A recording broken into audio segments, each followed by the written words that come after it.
Pemirsa, akibat sulitnya mendapatkan stok pupuk membuat sejumlah pemilik toko pupuk di Semendo kesulitan memenuhi kebutuhan petani saat musim tanam.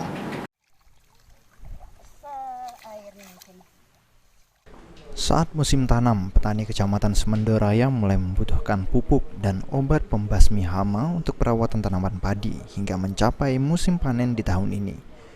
Saat ini telah memasuki musim tanam petani, namun mereka belum bisa mendapatkan pupuk jenis SP36 dan ZA. Bahkan, pemilik toko pupuk belum bisa mendapatkan pasokan pupuk di agen.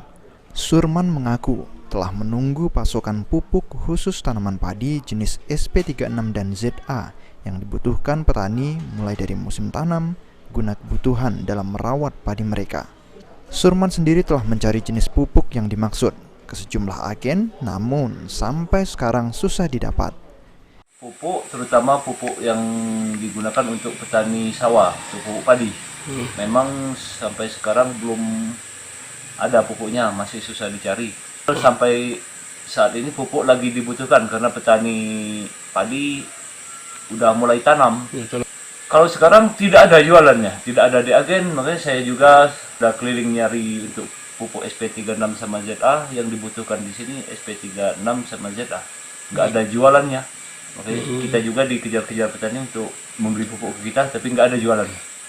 Walaupun untuk sekarang dia juga masih, untuk petani masih bingung mau pupuk SP36 nggak ada, mau ngambil pupuk lain juga belum berani karena risikonya.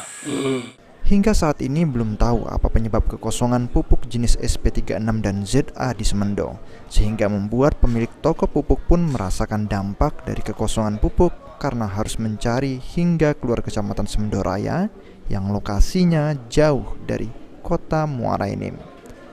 Mardiansyah, PAL TV.